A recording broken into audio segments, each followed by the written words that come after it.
Story 1. I sneezed and hiccuped at the same time, and my body seemed to vapor lock. I went down for about a minute, then got back up and was okay.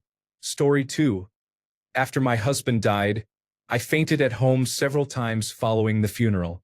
The same thing happened after my son was buried. I had never fainted before in my life. Story 3. 15 years ago, during basic training, I stood so still that blood pooled at my feet and I collapsed backward. The people behind me moved out of the way, so my head struck the concrete wall instead of being caught. After that, they warned us to wiggle our toes so it would not happen again. Story 4. I got knocked out cold once from standing up too quickly after sitting on the toilet too long while scrolling through my phone. It was a pretty humbling way to meet the floor. Story 5. Official diagnosis by a real doctor. You might have fainted because your blood pressure was low, or your blood pressure could be low because you fainted. Gee, thanks. Story 6. Vasovagal syncope caused it. My heart betrays my brain. When my limbic system is overstressed, I blue screen. Story 7. My blood pressure drops while grocery shopping. I am fine walking, sitting, or lying down, but standing still or moving very slowly causes problems. I fell backward on the concrete and fractured my skull. I had a concussion and damaged my eardrum. I recovered fully. Now I sit down when I feel dizziness creeping in. Story 8. I have fainted dozens of times. Turns out I had low blood pressure for decades. If you have low blood pressure and there is a blood drive, exercising a little before donating blood is a bad idea, even if you really want to help. Story 9. I got choked out in judo after I got cocky and told the other person he could not choke me from that position, even though I was doing a poor job of defending. I was humbled. Did you know it takes about 3 seconds to lose consciousness if the carotid arteries are compressed enough? Laughing out loud. Story 10. After spending too many hours in a club, I asked my friend 3 times whether the white powder was cocaine. He said yes. It was ketamine. Story 11. I had low blood sugar and was dehydrated from food poisoning. I received free groceries from Trader Joe's because I was in the checkout line when it happened. Story 12. My hormones were out of balance due to undiagnosed hypothyroidism. Story 13. I fainted only once in my life, and it was after a miscarriage. I lost a lot of blood and became clammy as my blood pressure dropped. The next thing I remember, I was lying on the floor with a bump on my head and bruises on my arms and legs. I was home alone and confused from fainting, and also very emotional about what was happening. So I just curled up and slept for a while. I probably should have called a family member or emergency services. Story 14. I was dealing with extreme pain and stress because the doctors were dismissive when I had a kidney stone. My vagus nerve dysfunction essentially shut down, and I woke up on the floor. They took me a little more seriously after that. Story 15. I gave blood. I felt fine, stood up, took a couple of steps, and woke up on a gurney next to juice and cookies. Story 16. I had an infected abscess, though I didn't know it at the time. I was at an urgent care getting my blood pressure taken while standing, and I said, "I'm going to pass out." The nurse said, "You're not going to pass out." Then I passed out. Luckily, there were no injuries, but I was so mad at that nurse. Laughing out loud. Story 17. I experienced blood loss from donating twice. I am blacklisted and can no longer donate blood. Pain has also flattened me. Story 18. After giving blood, I remember saying I was feeling a little faint and then waking up in a recovery area. It was kind of embarrassing. I came close to fainting in Maine one summer day while walking Marginal Way. There was no shade and it was about 100 degrees. Story 19. After tests, including neurological studies using a machine that records brain waves, my doctor diagnosed syncope, the medical term for fainting. I fainted. Really great doctoring. Story 20. My heart medications were too strong and caused my blood pressure to drop. I passed out 3 times because of them. The first time I was very lucky. I was on concrete and a friend caught me. We both fell, but he kept my head from hitting the ground. The most interesting part was how it felt. My senses went out and came back in stages. It happened quickly but not all at once. First I experienced tunnel vision, then my vision returned, then my balance, and finally my hearing. All within 1 to 2 seconds. Waking up on the ground was the reverse. When I woke up I could move and hear but could not balance or see. It made no sense, so I tried to get up and flailed like a fish. That was my experience. I had a small loss of bowel control once. My medications are adjusted now and are fine. Story 21. My wife fainted after repeatedly entering and exiting a natural pool that was about 70 degrees Fahrenheit while the air temperature outside was near 100 degrees Fahrenheit. The rapid change in temperature caused her to lose consciousness. She recovered after being moved into an air-conditioned building. Story 22. Vasovagal syncope is a sudden drop in blood pressure. In my case, a combination of cannabis use and an untreated anxiety disorder caused it. Story 23. I tried the hot tub in freezing weather. About a minute after I came inside, I fainted. Whether it was the heat, the cold, or a combination of both, I do not know. Thankfully, I was surrounded by friends who did not panic. They laid me down on the floor, elevated my feet on the couch, covered me with a blanket, and went back to socializing. I was fine after a few minutes and, in fact, so relaxed afterward that I did not want to get up. Story 24. I was on my period. 1 minute I was coming out of the bathroom. The next I woke up on the floor in the next room. I was 15. Story 25. Intrauterine device insertion and removal. Colposcopy on 2 occasions. I am still unsure why we perform this without any pain management. Story 26. I have been told I will grow out of vasovagal syncope my whole life. I am currently 35 and still waiting. Story 27. I had a pretty bad stomach bug and fainted while on the toilet. I woke up with my pants around my ankles and my boyfriend, whom I had lived with for less than a month, asking if I was okay. I asked him to give me a minute. It was the one and only time I ever fainted. Story 28. Severe pain. A broken ankle the first time and pancreatitis several times afterward. Story 29. I have postural orthostatic tachycardia syndrome and a vagus nerve dysfunction that runs in my family.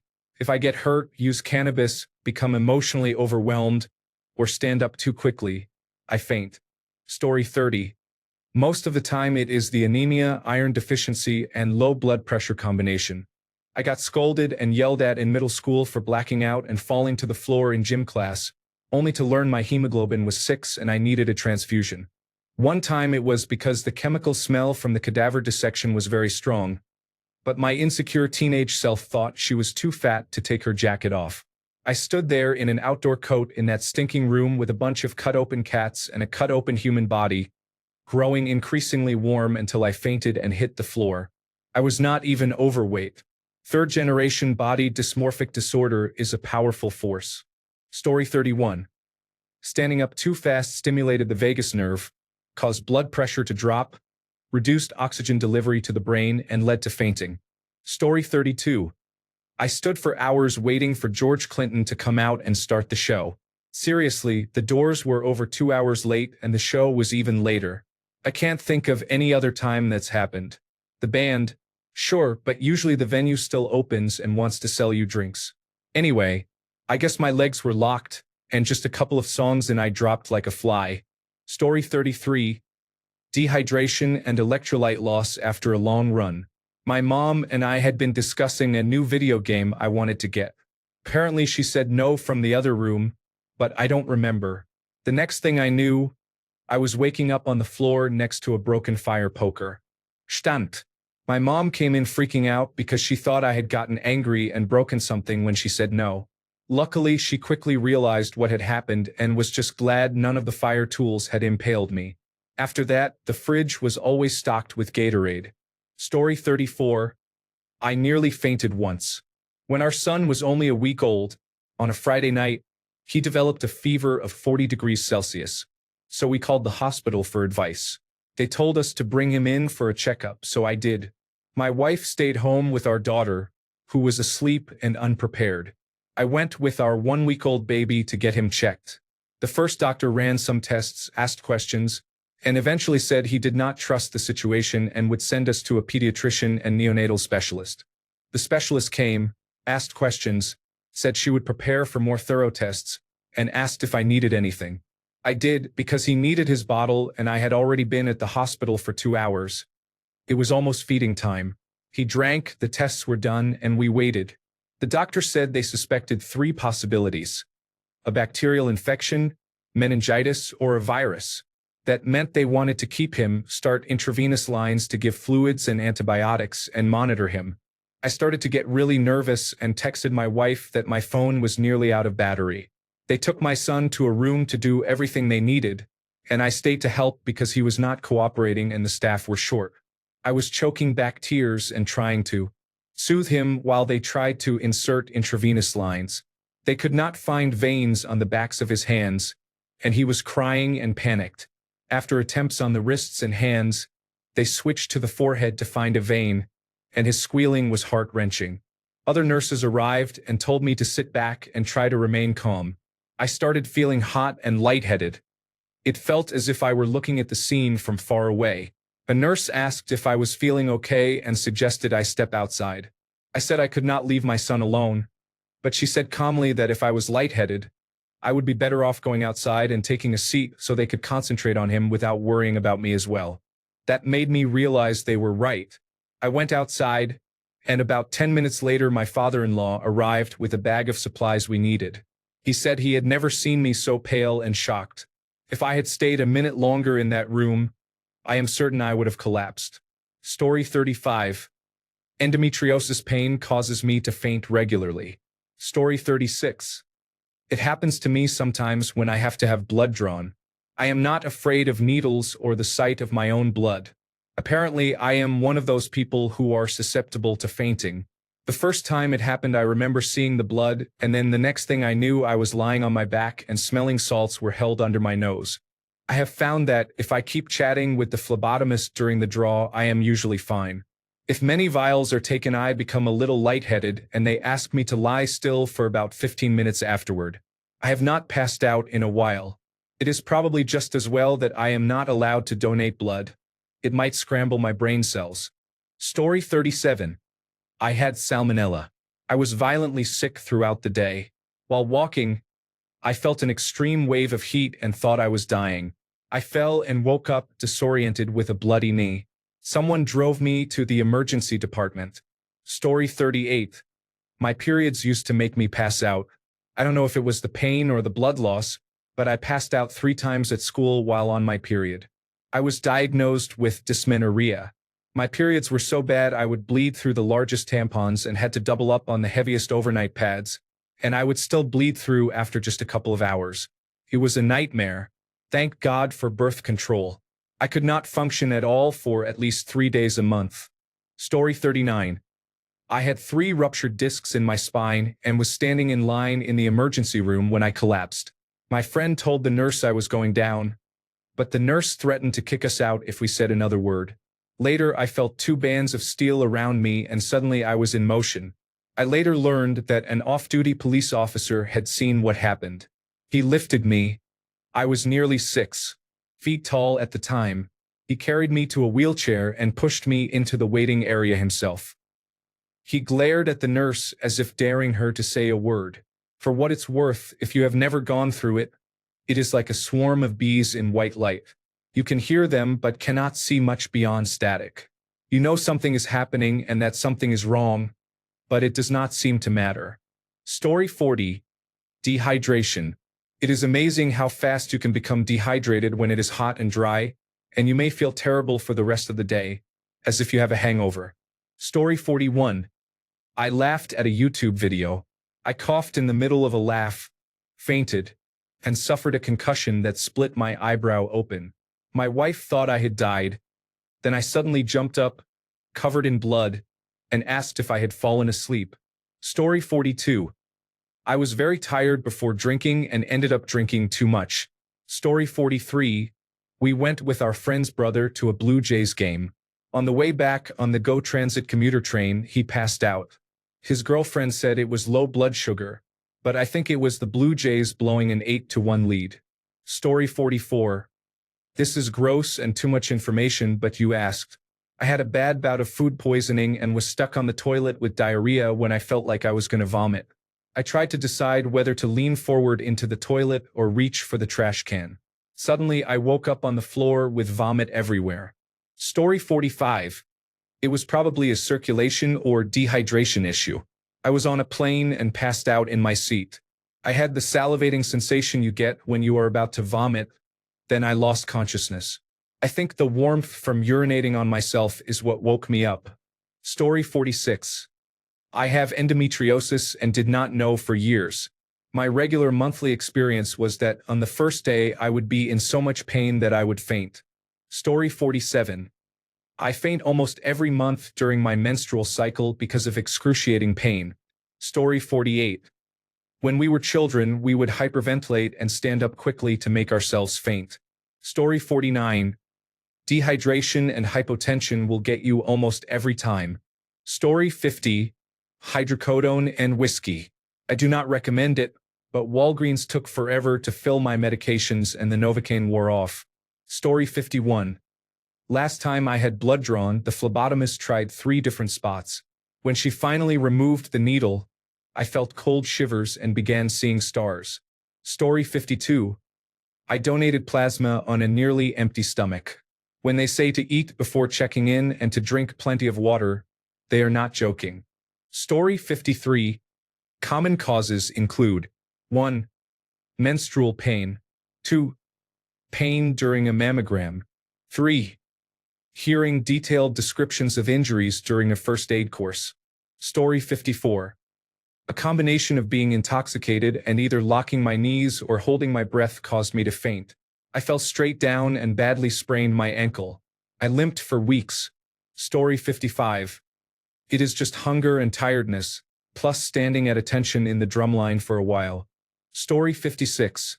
Severe stress over time finally took me out. I smacked my face on the corner of a wall and was knocked out. I went to the hospital for a minor concussion. That was almost 7 months ago, and my skull still hurts where I hit my forehead on the wall's sharp edge. Somehow I did not break the skin, but it really hurt. Story 57. I read a long book in a very hot bath and stood up too quickly. Story 58. I have Wolff-Parkinson-White syndrome. My pulse reached 275 and I passed out. Story 59.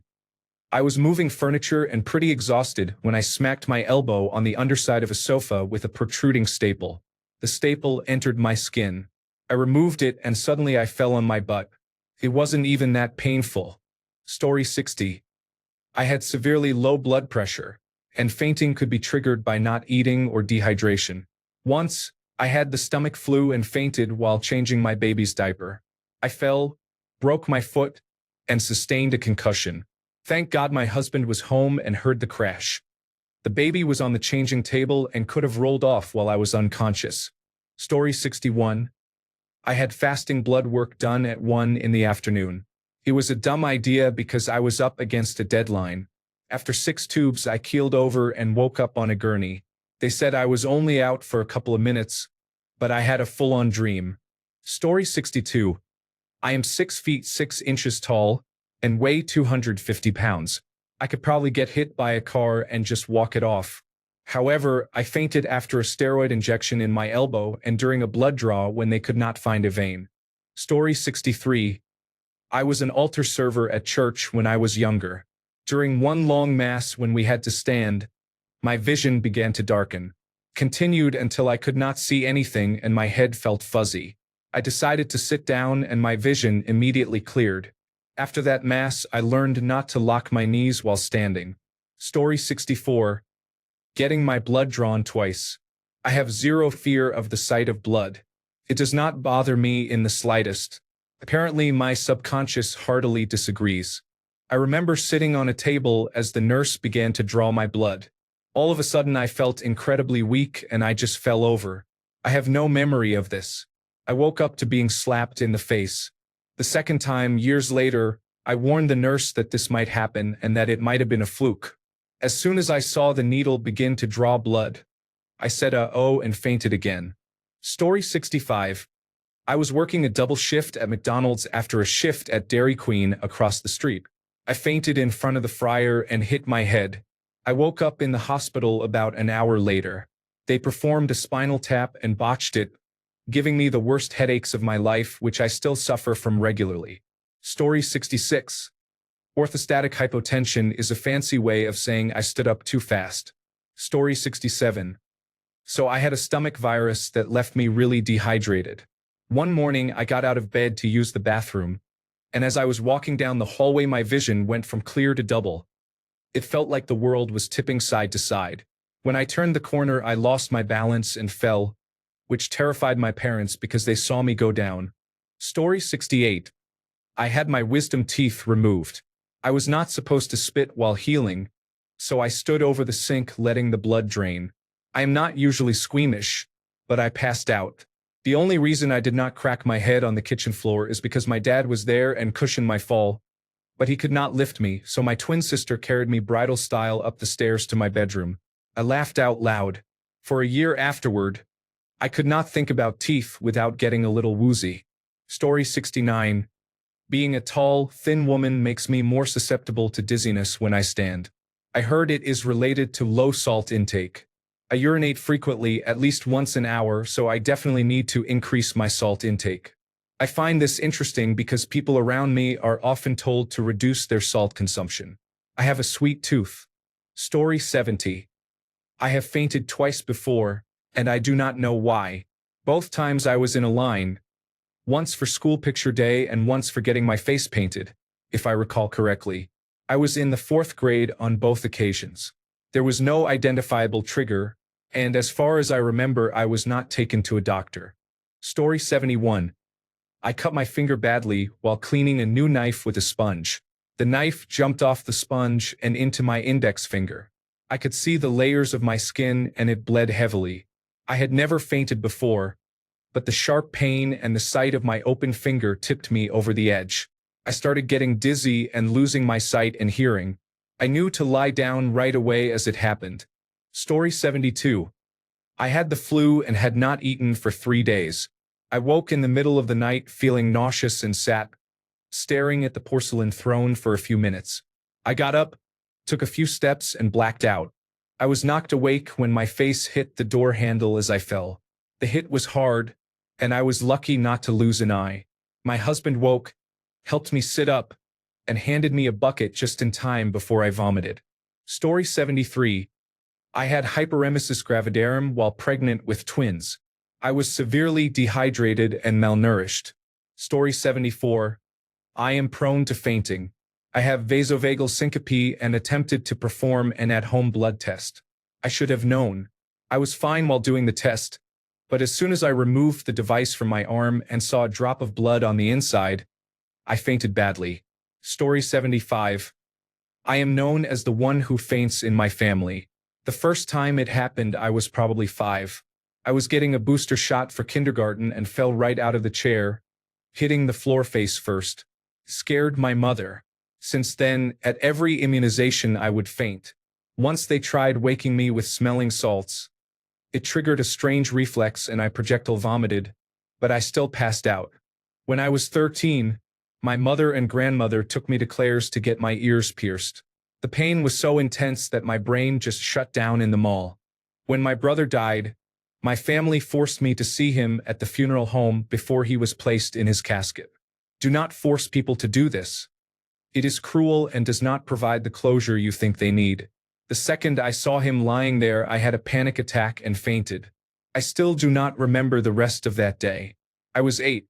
After my father had a heart attack, we visited him in the hospital. 2 minutes into that visit, I collapsed. That one still has not been explained. It was very strange. I faint with every blood draw during periods and once at the Grand Canyon.